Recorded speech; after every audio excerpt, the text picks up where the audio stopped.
Bonjour et bienvenue sur The Fabricants. Dans ce podcast, sous forme d'interview ou en solo, je vous présente des créateurs, créatrices et porteurs de projets qui imaginent des objets, de nouvelles matières, de nouveaux regards et de nouveaux espaces vers de nouveaux possibles. Vos gestes, design, santé, tradition ou innovation, dans cette saison 1 de The Fabricants que j'ai appelée Foisonnement, on décloisonne, on décilote, on découvre des projets reliés par leurs belles intentions et l'excellence de leur réalisation. Je suis Priscilla Guillot, marketeur et copywriter, curieuse et sensible aux projets pleins de sens.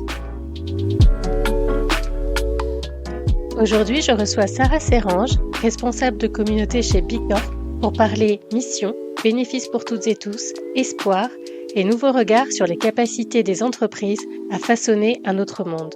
Bienvenue sur The Fabricants. Bonjour Sarah. Bonjour Priscilla. Je suis ravie de te recevoir aujourd'hui pour parler de Bicorp et de Bilab France. Bicorp, c'est un label qui est destiné aux entreprises qui s'engagent dans une démarche sociale, sociétale et environnementale positive en suivant les critères du référentiel Bicorp. On va y revenir. Mais pour l'instant, est-ce que tu pourrais nous dire qui tu es, quel est ton parcours et éventuellement pourquoi tu as rejoint des équipes Bicorp? Eh bien, merci beaucoup Priscilla de m'inviter à prendre la parole pour ce podcast. Je suis ravie d'être là aujourd'hui. Pour parler très brièvement de moi, j'ai rejoint l'aventure Bilab France et donc Bicorp il y a maintenant 2 ans en tant que responsable communauté. Donc mon rôle consiste à m'occuper de toutes les entreprises labellisées Bicorp sur le territoire français, mais je pense qu'on ira plus en détail juste après sur ce que cela veut dire d'être responsable de communauté. Je sais que ma grand-mère personnellement, ni même mes parents n'ont toujours pas compris ce que je fais exactement. On me dit toujours: «Mais du coup, tu es community manager, donc tu gères les réseaux sociaux?» et je fais: «Alors, pas vraiment, c'est pas trop ça, mais c'est pas grave, c'est un nouveau métier qui n'existe pas vraiment, donc on essaye de le définir comme on peut». Mhm.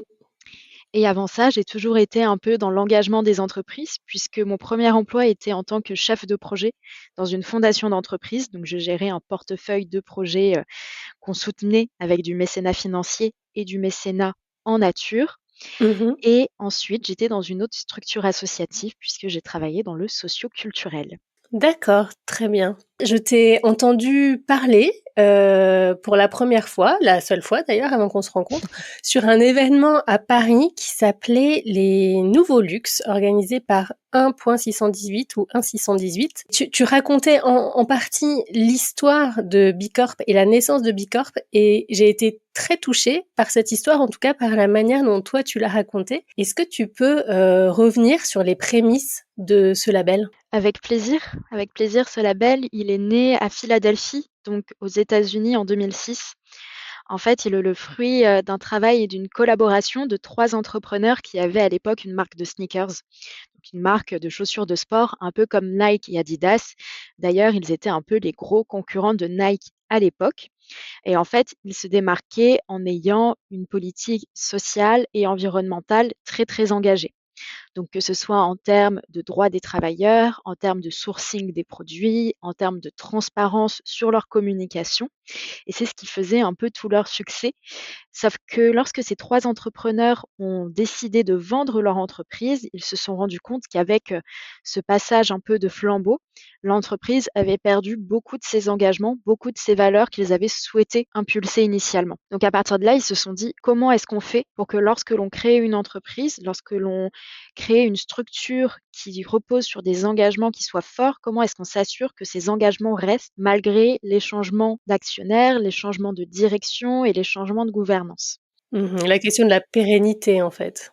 Exactement. Comment faire en sorte que l'impact qui était vraiment au cœur du business ou de la façon dont l'entreprise avait été pensée puisse perdurer malgré les changements et à travers le temps. Et à partir de là, ils ont eu l'idée de créer le label Bicorp qui permet justement, avec différents critères que l'on verra ensemble, de conserver un peu cet ADN tout au long de la vie de l'entreprise, malgré les changements d'actionnaires, puisque l'objectif du label Bicorp, c'est de transformer l'économie pour que celle-ci ne soit plus seulement actionnariale, on va dire, mais devienne vraiment une économie qui se projette sur le long terme et dans le respect des humains et de la planète. Oui, c'est ça. En fait, merci déjà de nous avoir raconté cette histoire que je trouve toujours aussi belle.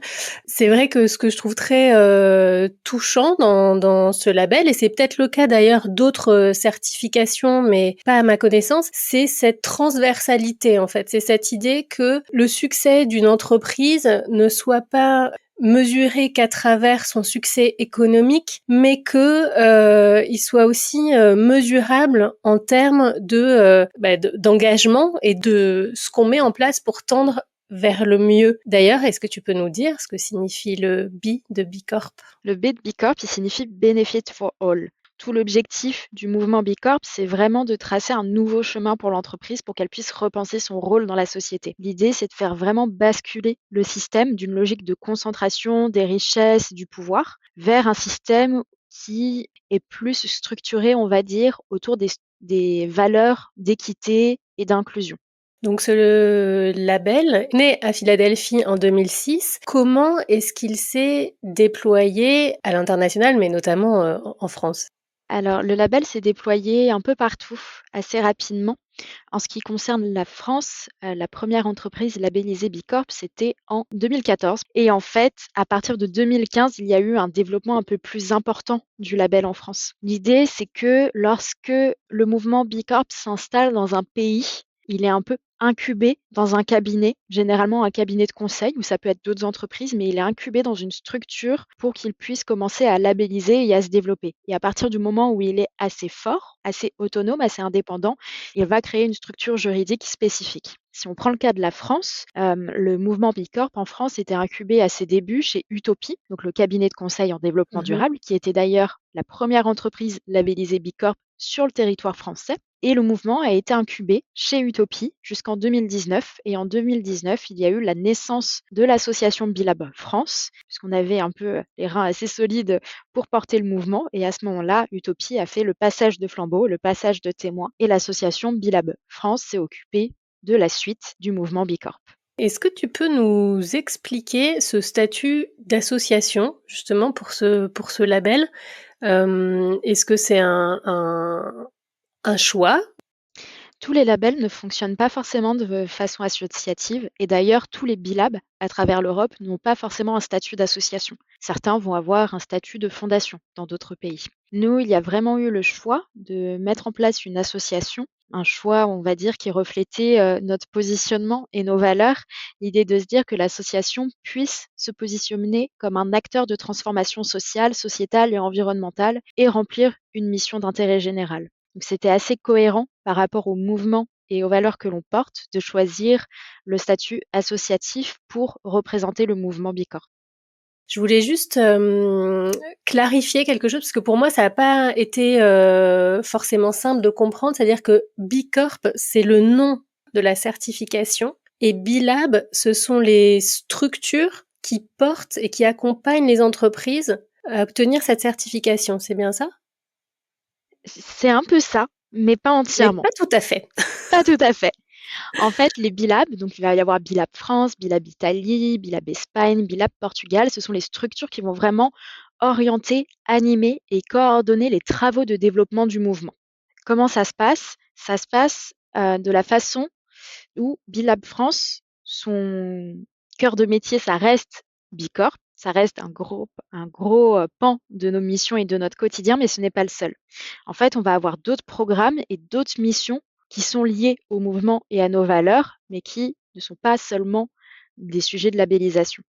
Typiquement, chez Bilab France, on va s'occuper d'un programme qui s'appelle City Scan Be, dont l'objectif est d'accompagner la transformation au niveau des territoires. On va avoir un autre programme qui s'appelle Be Academy, où là, l'idée, c'est de former les futures générations en allant dans des écoles, dans des universités, pour leur donner un peu de les grilles de lecture que nous avons et pour leur expliquer la façon dont notre labellisation fonctionne. Et de cette même façon, on va avoir un troisième programme qui s'appelle Be Leaders, qui là va former des consultants, des consultantes, mais aussi des leaders au sein des entreprises pour qu'ils deviennent vraiment des experts de nos outils d'audit. C'est pour ça qu'on dit que Bilab France ne s'occupe pas seulement de B Corp en tant que label, en tant que communauté constituée d'entreprises, puisqu'en fait, on va avoir différents travaux de développement qui contribuent un peu à diffuser le modèle d'entreprise dans lequel on croit.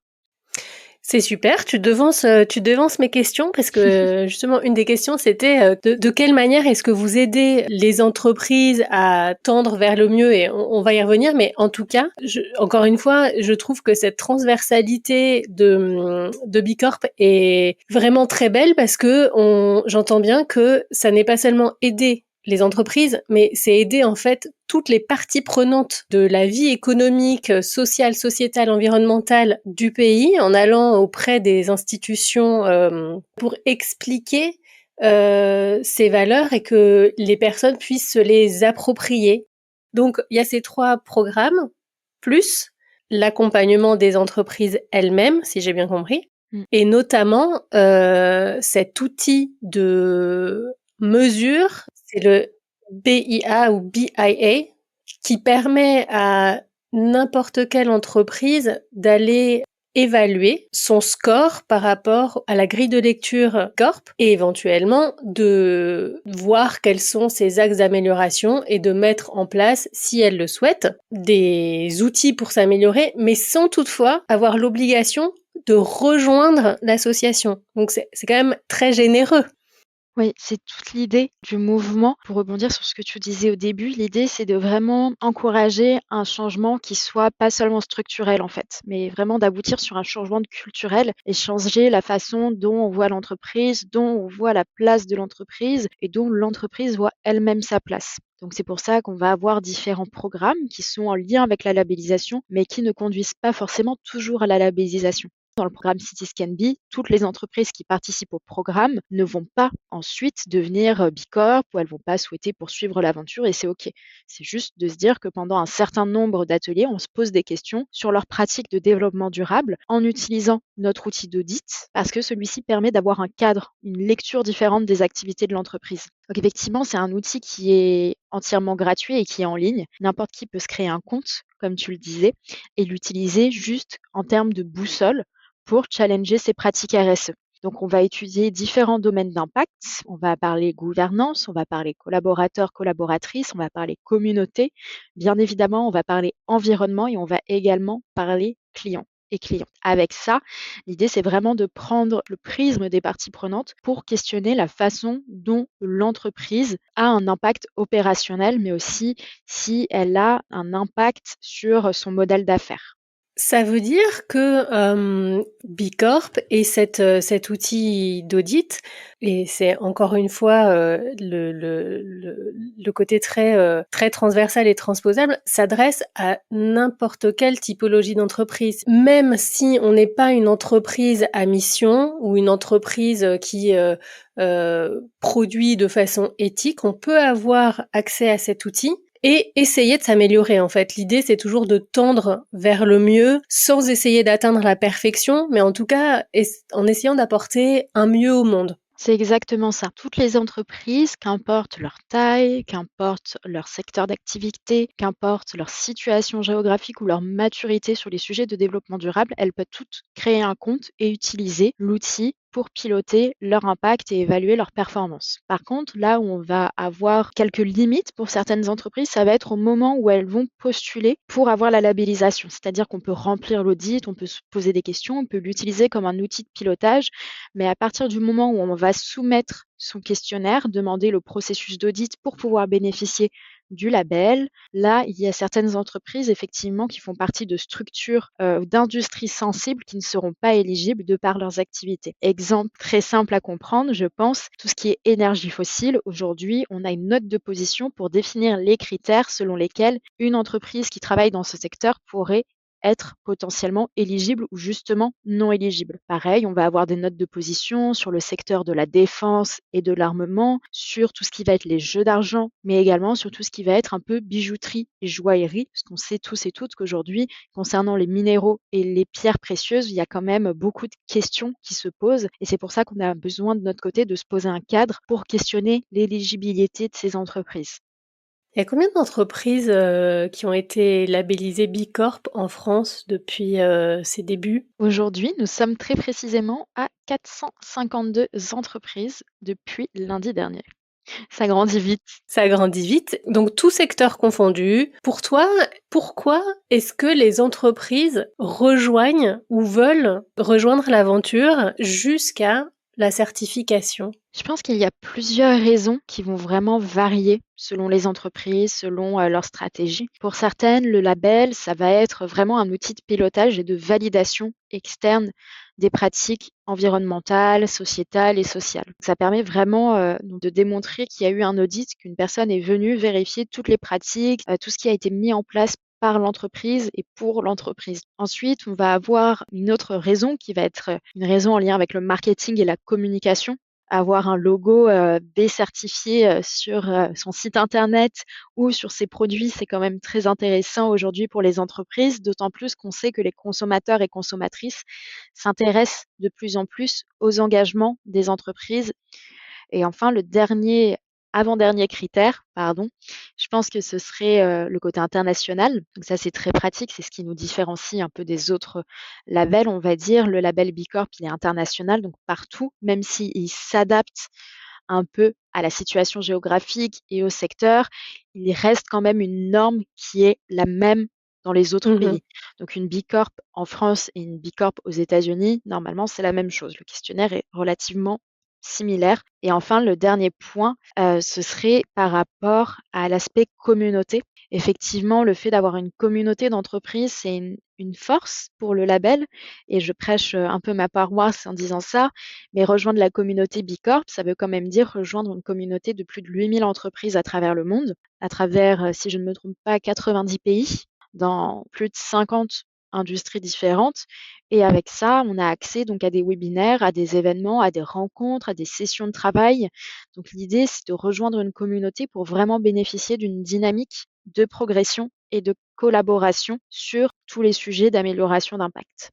Oui, parce qu'il y a effectivement cet aspect-là, au niveau du point de vue de l'entreprise que moi j'avais pas du tout parce que j'ai découvert le label en tant que consommatrice. Je l'ai découvert grâce à une marque de mode, responsable et c'est pour ça d'ailleurs que je pensais que c'était un label plutôt, textile. On en avait parlé en préparant l'entretien. Mais en effet, pour le consommateur, je pense que c'est très rassurant d'avoir, cette étiquette, certifiée, bi-certifiée parce que c'est un label extrêmement exigeant et rigoureux. Et c'est vrai que je n'avais pas vu l'aspect communautaire pour les entreprises, c'est-à-dire qu'en B2B, c'est aussi la garantie pour des entreprises éventuellement de travailler ensemble et de savoir qu'ils vont travailler avec des partenaires qui partagent leurs valeurs et ensemble, comme ça, faire l'effet boule de neige et constituer, en tout cas travailler de la même manière avec les mêmes valeurs sur l'ensemble de la chaîne verticale ou horizontale de production. Exactement. Et c'est un peu la face immergée de l'iceberg qu'on voit pas forcément quand on est consommateur, consommatrice. Mais en fait, dans la façon dont les entreprises vont travailler ensemble, souvent, ça va donner lieu à des collaborations business.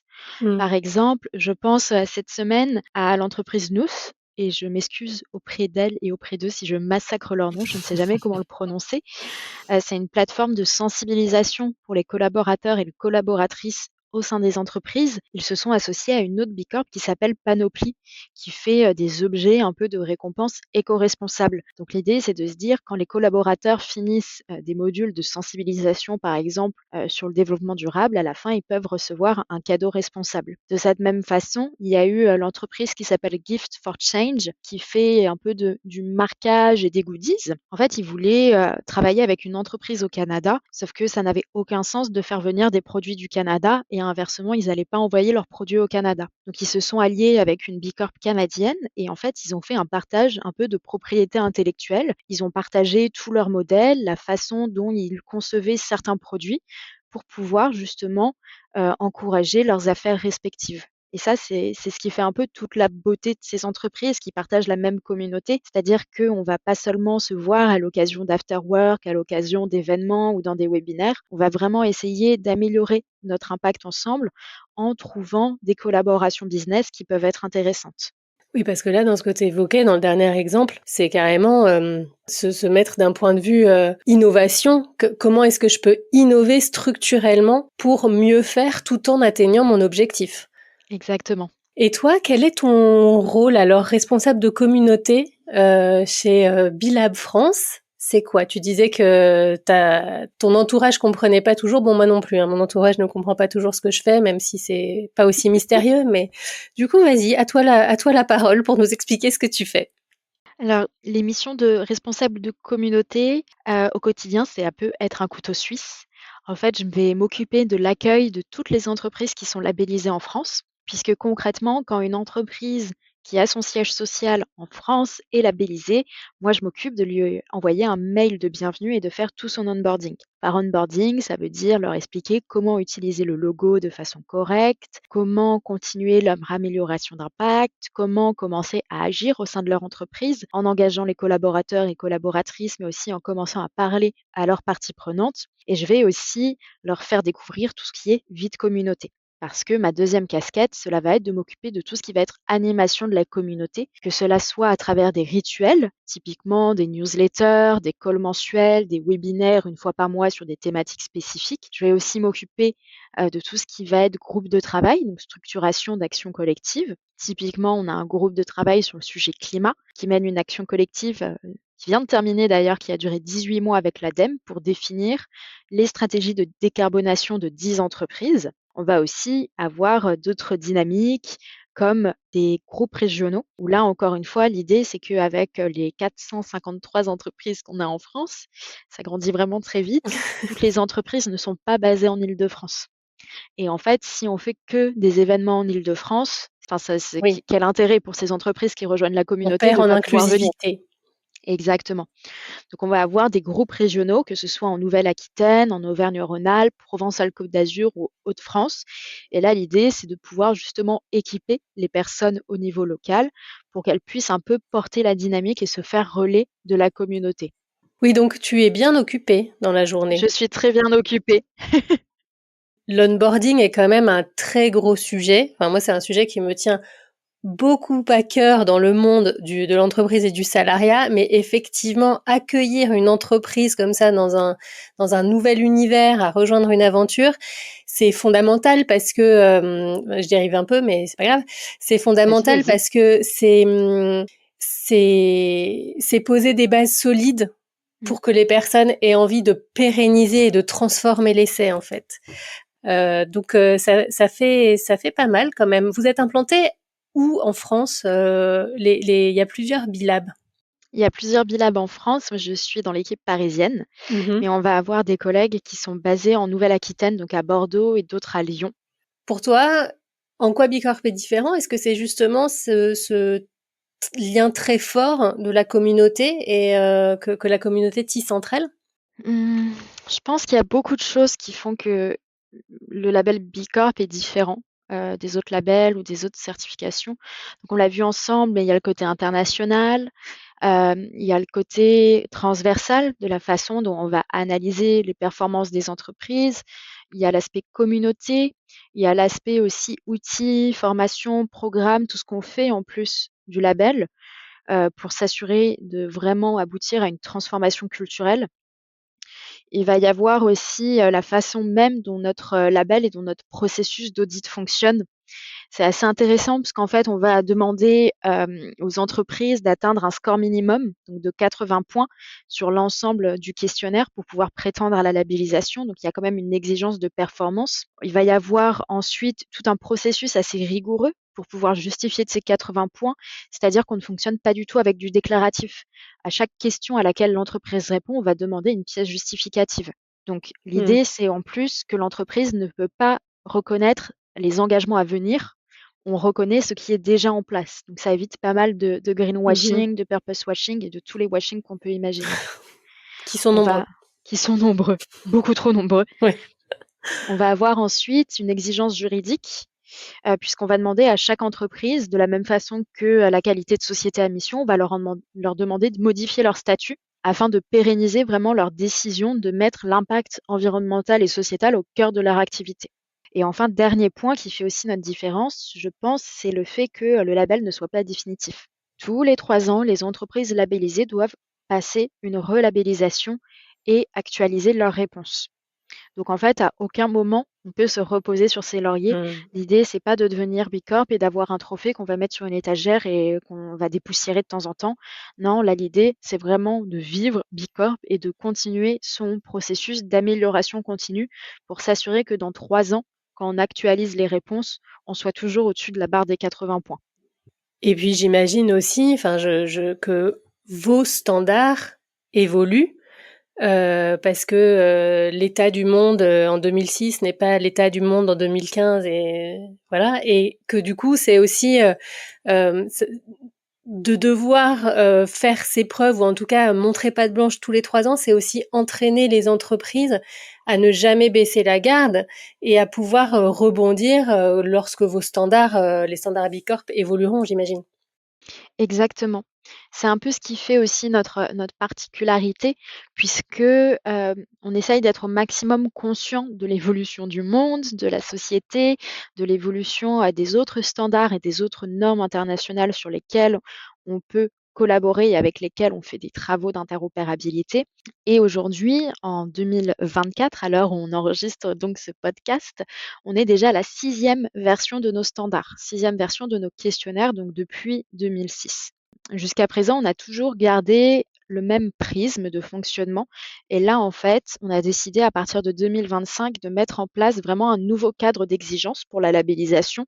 L'idée, c'est de mettre à plat et de questionner vraiment toute la structure de notre, labellisation et la façon dont on fonctionne. Par exemple, jusqu'à présent, on avait 5 domaines d'impact que j'évoquais tout à l'heure, qui sont la gouvernance, les collaborateurs, collaboratrices, clients, clientes, environnement et collectivité.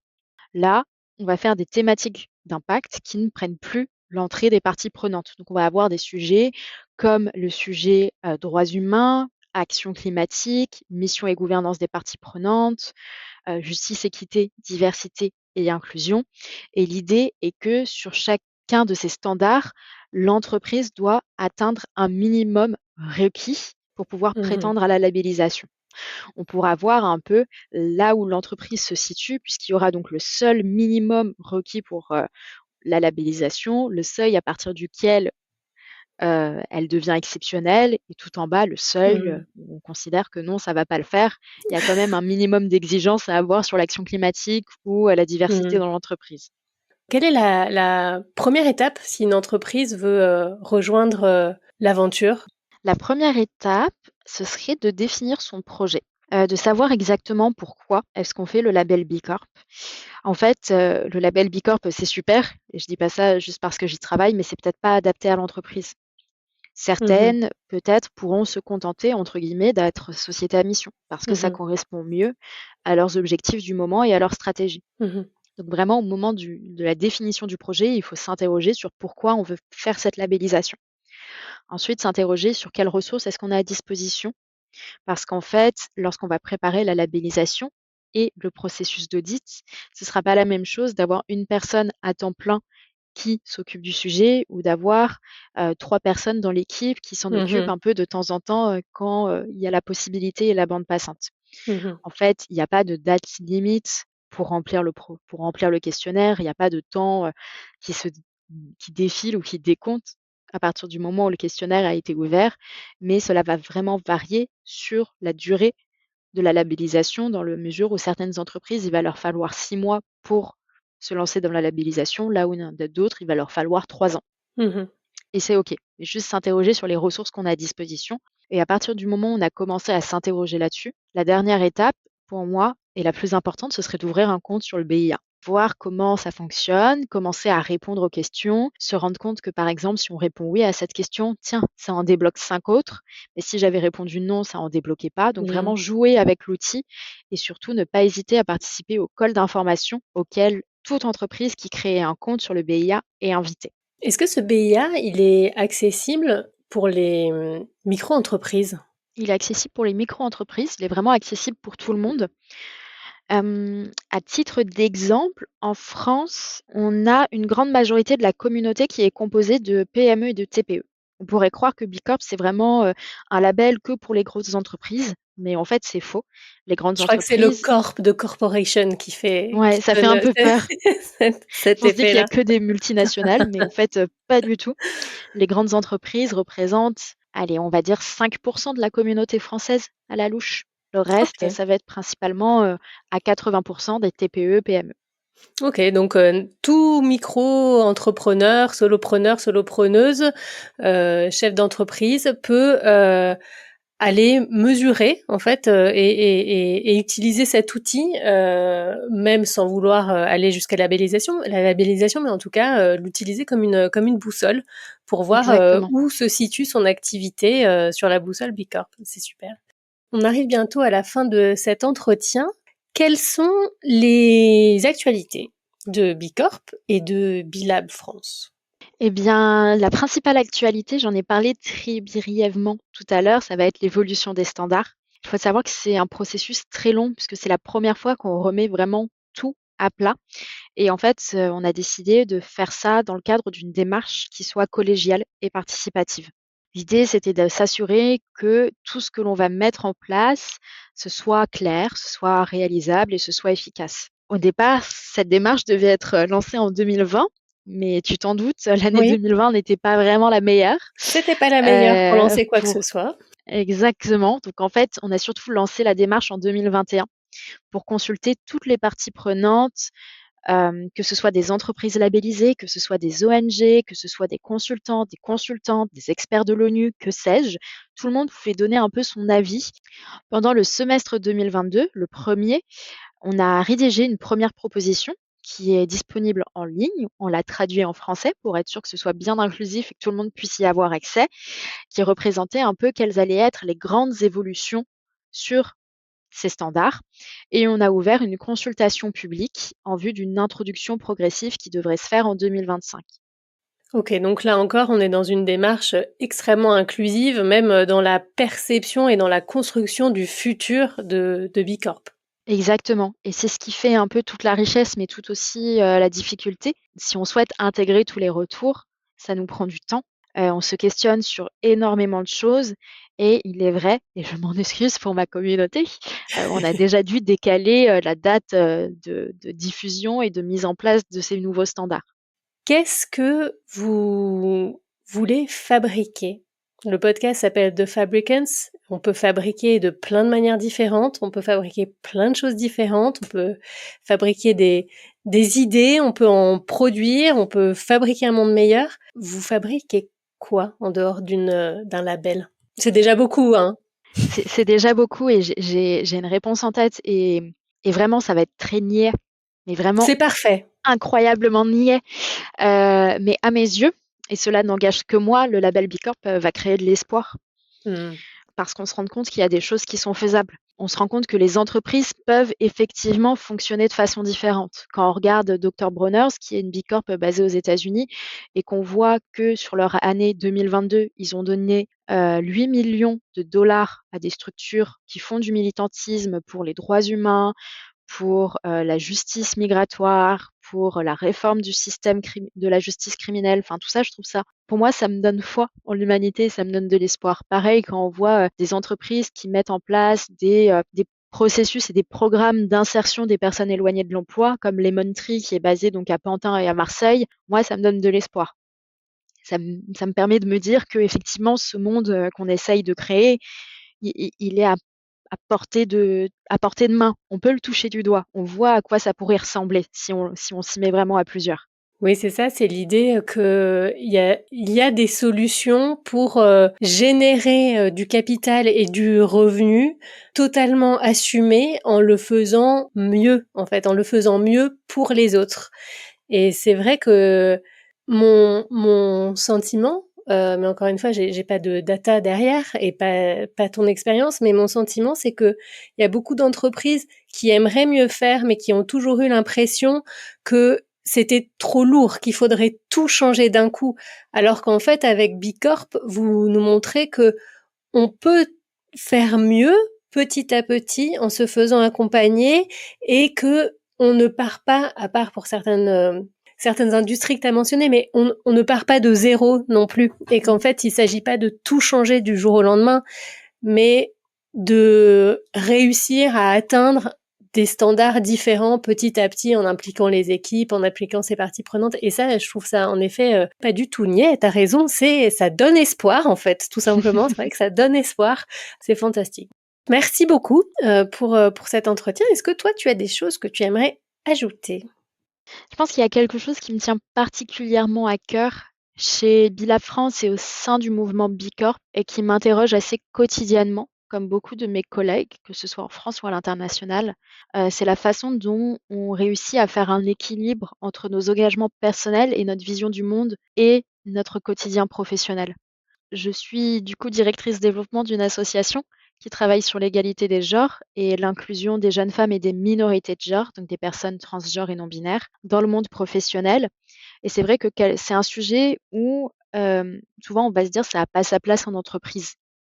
Sauf que en fait, si, ça a totalement sa place en entreprise. Les sujets de diversité, d'inclusion et de représentation en entreprise, c'est très important. Et c'est intéressant la façon dont le fait d'apporter ces sujets d'inclusion ou de représentation de personnes issues de catégories, on va dire, minorisées, on va considérer que c'est du militantisme en entreprise. Alors qu'en fait, c'est beaucoup plus que ça. C'est de l'inclusion, c'est de l'innovation, c'est réfléchir à comment on fait une société ensemble, en fait. Tu dis c'est beaucoup plus que ça. Et c'est vrai, et en même temps, moi j'avais le réflexe de me dire, alors qu'en fait, c'est juste du bon sens et de la justice. Et ça devrait pas être si compliqué d'amener ces sujets autour de la table, en fait. Je suis entièrement d'accord, mais je pense qu'il y a encore un long chemin à parcourir avant que les entreprises prennent vraiment conscience du rôle qu'elles ont à jouer sur les sujets de justice sociale. Oui. Pour beaucoup de personnes, le monde de l'entreprise, le monde des affaires, c'est pas de la justice sociale. La justice sociale, à la limite, c'est pour les associations et les ONG. C'est un peu daté comme vision des affaires, je trouve, pour le dire poliment. Restons polis. Dernière question, où est-ce qu'on peut vous retrouver? On peut nous retrouver sur LinkedIn sous le nom de Bilab France et sur Internet à l'adresse bicorporation.fr. Écoute Sarah, merci beaucoup pour toutes ces clarifications sur le label. Moi, j'ai appris beaucoup de choses et j'étais vraiment ravie de partager ce moment avec toi et d'en savoir un petit peu plus effectivement aussi sur tes engagements personnels parce que je crois aussi qu'on entre dans une ère où on a enfin compris que le personnel ne s'arrêtait pas à la porte du bureau. Ouais. Donc, merci d'avoir partagé avec générosité ton travail et puis tout ce que propose Bicorp et Bilab France et j'espère qu'on pourra en reparler bientôt. Avec grand plaisir, merci beaucoup. Merci beaucoup Sarah. Merci. Et à très bientôt. À très bientôt. C'est la fin de cet épisode. Merci de votre écoute. Si ça vous a plu, n'hésitez pas à laisser un commentaire. Ça fait toujours plaisir et permet une plus grande visibilité au podcast, mais aussi au projet présenté. Vous pouvez suivre l'actualité de The Fabricants en vous abonnant à la newsletter ou en me suivant sur LinkedIn ou Instagram. Je vous laisse tous les liens dans les notes de l'épisode. The Fabricants fait une pause cet été, l'occasion de redécouvrir les 6 premiers épisodes du podcast et je vous retrouve dès la rentrée avec de nouveaux et de nouvelles invités. Merci infiniment de votre soutien et de vos écoutes. Cheers et à bientôt sur The Fabricants.